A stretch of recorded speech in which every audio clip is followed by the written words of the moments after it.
กับ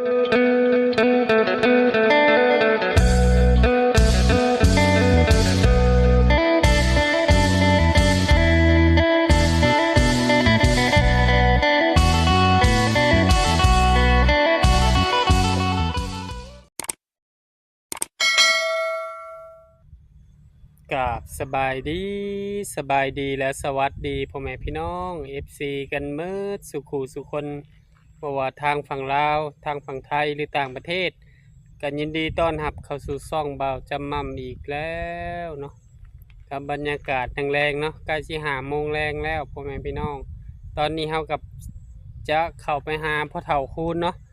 ว่าเพิ่นถมฐานแล้วหรือยังเนาะเพราะว่าตอนบ่ายๆเพิ่น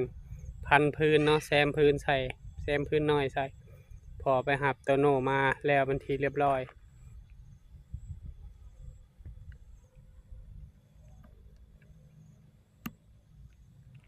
เนาะบรรยากาศรอบหนองบอลเอาละใหญ่ใครเครื่องตัวโนเอิญ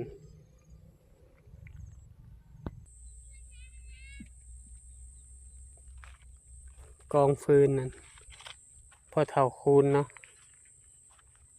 เอ้าไม่เท่าขึ้นมาเลยใครมาส่งยังไปหาไม่เท่าก่อน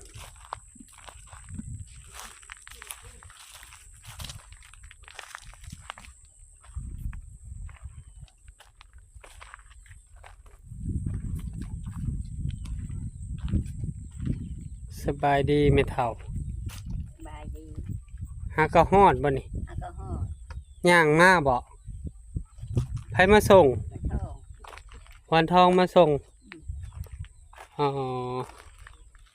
ได้ยังกินแรงนี่บัดนี้นี่ได้มาเลย บ่มีพอเฒ่าคูดแล้วไปใส่บ่เห็นในตู้ไม่ค่อยมาแล้วมันย่างออกผู้ใดไปตัดผลไม้ประจักษ์ได้เลย ยันมาถมฐานอยู่แล้วระบบ กันบ่อนั่นแหละสิชวนเราไปขวางแห พ่อระบบ คือสิพ่อเลยหั่น มันย่างออกผู้ละหมด มันได้มาเลยเห็นละ มาระบบ อ๋อใกล้เลยเด้เนาะแม่เฒ่าเนาะใครสิได้อยู่แล้วพอดีบุญบรรทัดเนาะเดือน12เออเดือน12ได้อยู่อุ่นแล้วแม่เฒ่า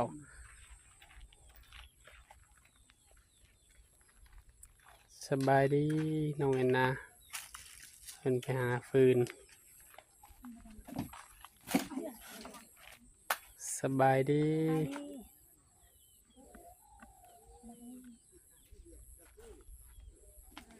ดังไฟหนึ่งเข่า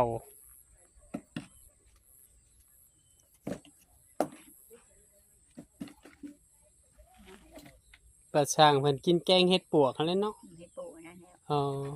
แกงไว้หั่นเพื่อจะได้กินแล้ว อ๋อเขาบ่แบ่งเอามาจาก4-5 ดอกพอได้แจว บ่ เอาไว้ให้สร้างกินบ่แม่เฒ่า ไว้จ้างกินแต่มันไม่ได้คือ อ๋ออันหลายอยู่นี่มึง หน้ามีได้บ่มึงได้เยอะพอได้แกง แน่จะไปหาอยู่บ่อนใดในเทิงนี่บ่ออกอยู่ในก้อนหน่อไม้บ่แอนนา เอาอยู่ปลาเหล่า ฮะ เอาอยู่ปลาเหล่า ป่าเหล่า ปลาเหล่าปลาดงปลา โอ้นี่พอได้แกงอยู่ฉันเนาะไม่เท่าใส่ผักติ้วอ่ะแกงใส่ใบมะขามบ่ บ่มีผักชะไลผักอีตู้แล้วก็อยู่ ผักสะไลอยู่หลังเฮือนเด้ มีบ่ชะไลนะ มีไปเอาโลดแหละ แต่การของคนเกิดอยู่ได้ อ๋อแน่ มีเกิด สาวแอนนาก็ได้เฮ็ดปวกอยู่นี่ใช้อันน่ะสาวแอนนาใช้เบิ่งดูพอเบิ่งดูเฮ็ดปวกจ้ะนะให้ไม่เท่าซ่อมมาแล้วนี่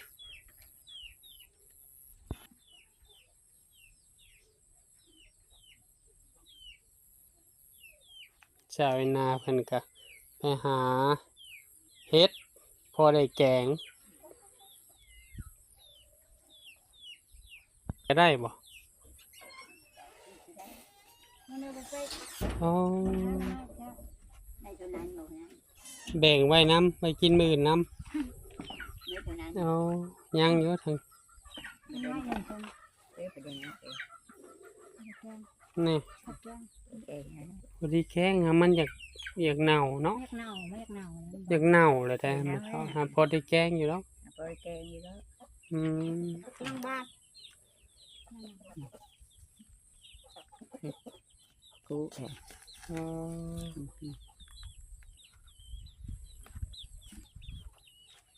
พอดีสอมแล้วก็แกงกินแรงเนาะไม่เท่าตุนก็กินเฮ็ดน้ำกันนี่แหละเมื่อชามคนเนาะ กินข้าวเลยมันแจ๊กเป็นเลย บ่กินข้าว ไปกินข้าวไม่มือเลย เมื่อยบ่คือบ่กินข้าวย่านเมื่อยบ่ปากบ่ติงเนาะ มือ เฮ็ดหนักบ่ได้คือหมู่เด้ กินข้าวไม่มือจะไปมื้อนั้นมาก็นอนทั้งวัน เออน อนทั้งวัน กินข้าวกินน้ำใช่แล้วคันว่าบ่ไหวอีหลีเฮาก็พัก ตุนของบ่แข็งแรงคือหมู่เด้มีแต่หิวจำได้จำหนึ่งนี่ก็พอจะหน่อย เป็นมามันยากเนาะไม่เท่า โอ้ยมันไม่เอ็นแล้วมันนั่งเจ็บเยอะ เอา มันมือก็กินข้าวมื้อเช้ามันไม่กิน เอาโดย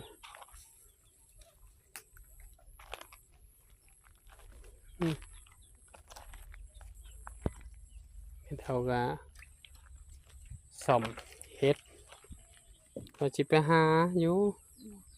พอได้แกงมื้ออื่นเช้าก่อนไม่เท่าไอ้ โอ้เจ้าคนมือเช้ามันงอยอ่ะมันงอยอ่ะ เจ๊กสิได้น้ำหมูหรือบ่นี่ ไปจะได้เลยกันเห็นหุ้งจะไปทำนี้ก็ได้อยู่แล้ว แรงๆนี่นะ ยำแรงนี่ สอมเลยไม่เท่า ไม่เท่าที่มันมีหุ้งทำนี้งาไปก็ยาก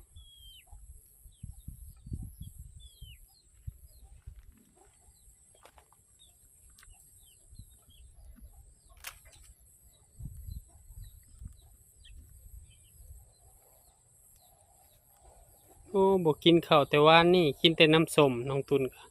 เดี๋ยวน้ำส้ม เพิ่นเมื่อยเลยเพิ่นบ่อยากปากเนาะสีหนาวอาการเมื่อยก็บ่เฮ็ดได้จะหน่อยลมจับเล็กๆน้อยๆก็พอ วันนี้มัน ครับ วันนี้มันมีข้าว บ่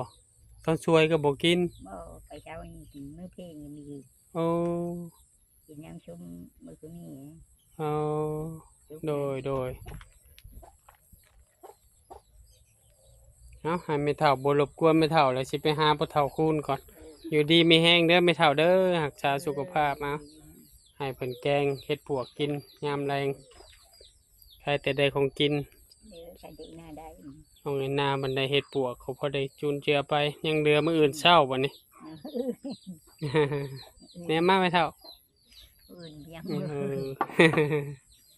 แล้วก็ใช่ สบายดีพ่อเฒ่าคูณ สบายดี โอ้แล้วเรียบร้อยเนาะมาบัดนี้กองพื้นเจ้าเนาะ มือเล็กทมมือ ถมตัดผลไม้เลยถมตอนแรง ตัดต้นไม้มาแล้วก็เปิดนั้นอันนั้นก็ทมแล้วบัดนี้ผมจูดเลย โอ้ตำกระปูแบบนี้บ่พ่อเฒ่า ทำกระปูนี่ก็ไปก็ใช่เฮาขุดคุมพ่อมันนั้นแล้วก็ พอดีกับตุ้มนี่ พอตรงแล้วก็เอานี่ยุบแค่นี้ เอา มันขึ้นแล้วก็มันก็หักเข้านะ เข้าอยู่นั่นบ่ ไปใช่ตามพุ่นแล้วบนตามเดินบนหนองเล็กหนองน้อยนะ โอ้ใส่ลองเบิ่งเนาะพ่อเฒ่า จะลองเบิ่งก็เคยซื้อนะ โดย ลองเบิ่ง น้องทงเมื่อแหละบ่ลืนเลย ยัง รถเพิ่นให้แล้วแหละ แต่รถอยู่ยัง ยังแปลงรถอยู่ เออ โอ้โดย ยังแปลงรถอยู่ โอ้จักสิได้หรือบ่เนาะ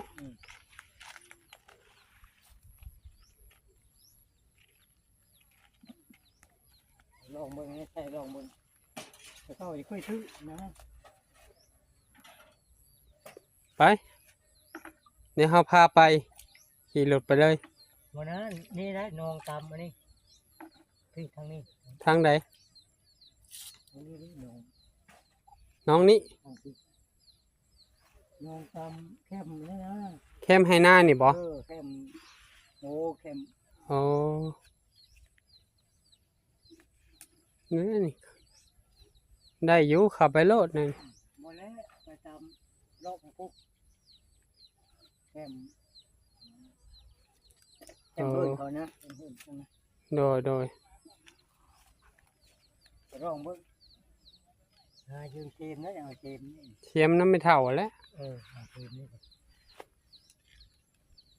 ลองเบิ้งชื่อตะเก้าเคยซื้อนะ ป้าเฮาก็สิลองไปเบิ่งว่าเจ้าเฮ็ดแบบใดเฮาพาไปขี่รถไปก็ได้นี่ทางนี้ค่ะ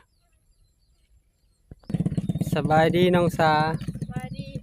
จะพาพ่อเฒ่าไปใส่ต้ม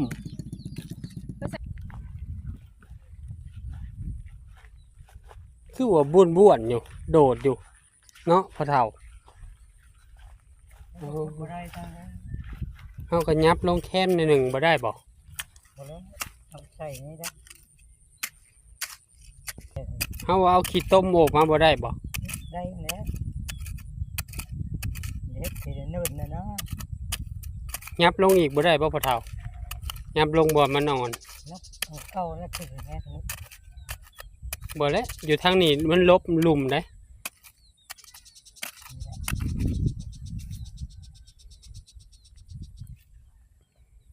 โอ้ใส่นอนลงก็ได้บ่ นอนเลย นอนลงโอ้ให้เนินๆจังหน่อยพอดีเนาะแล้วก็แป้งให้มันอันนั้น ไม่ได้แท้ได้ โดยโอ้แป้งใส่ว่างใส่พอดีกับปาก เออ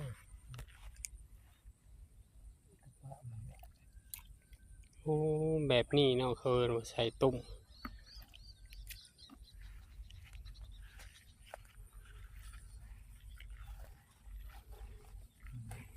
โอ้ขัดกะลีพะเทา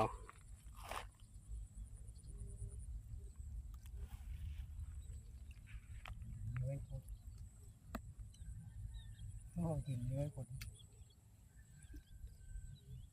เอาหญ้าใส่น้ำแมันบ่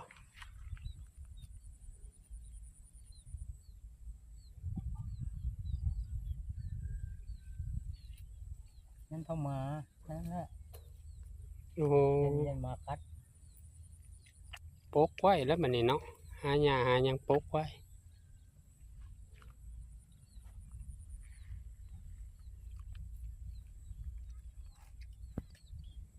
หินแห่ทั้งหมดแล้วตอนนี้ นะเนื้อดินแห้งหมด นั่นคือเขียดน้อย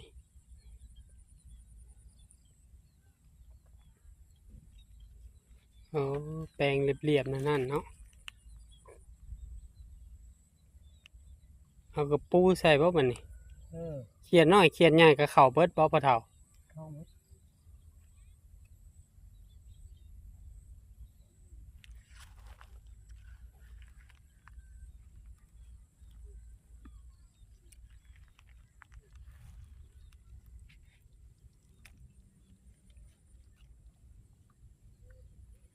นี่เนาะแบบนี้ โอ้ขักกะลีพะเฒ่าเลี้ยนบ่แบบนี้ แล้วไปบนไม้ โอ้ ยายแค่นี้ก่อน หินแห่ทั้งหมดแล้วปะเฒ่า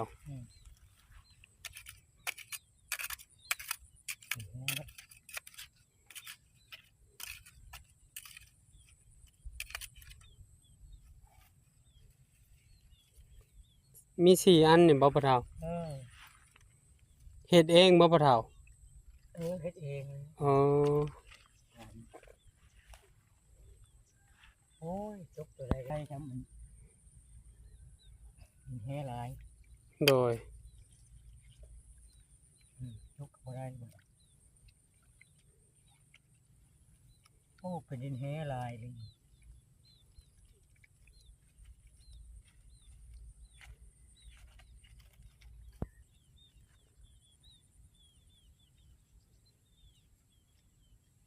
ถูก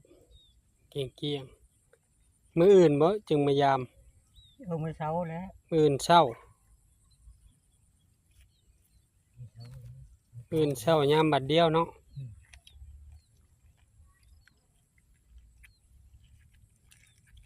โอ้เนี่ย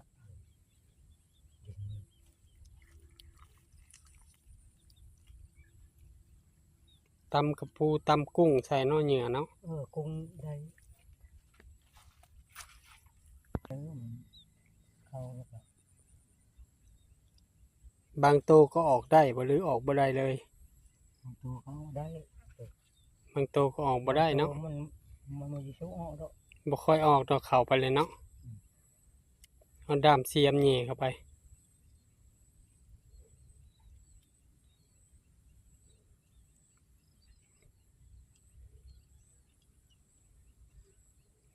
โอ้หอยมันนำอยู่นอกน้ำเนาะ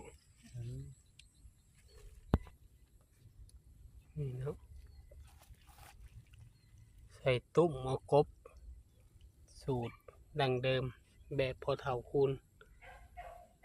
ใส่ตะกี้ขวัดเขี่ยขึ้นเอาเลยพอเฒ่านูนขึ้นเลย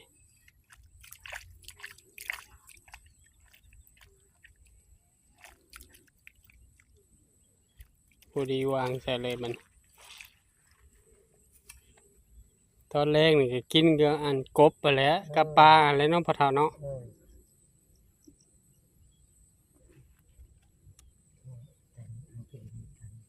โดนน่ะก็ใส่ทั้งข้างหันเนาะพอเฒ่าเนาะ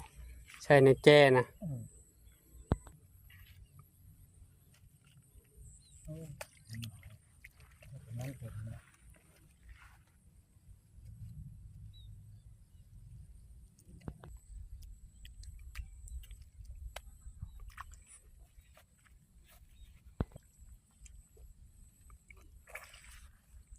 ฝากเป็นกำลังใจพอเฒ่าคูณเด้อพ่อแม่พี่น้อง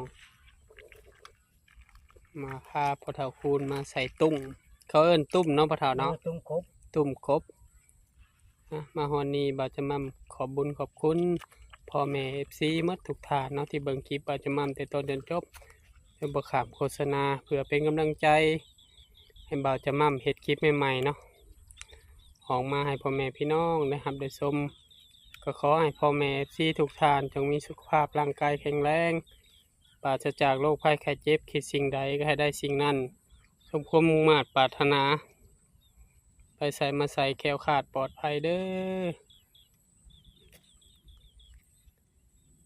ฝากซ่องบ่าวจะมั่มเนี่ยเด้อฝากกดติดตามบ่าวจะมั่มกดไลค์กดแชร์เนาะอย่าลืมกดกระดิ่งเพื่อบ่พลาดคลิปใหม่ๆของบ่าวจะมั่มบ่าวจะมั่มกับพ่อเฒ่าคูณก็สิได้ขอตัวลาพ่อแม่พี่น้องไปก่อนเนาะขอกล่าวคำว่าสบายดีสบายดีใส่ทั้งแจ้พ่อเฒ่าแจ้ทั้งข้างหมู่บอลเกิบ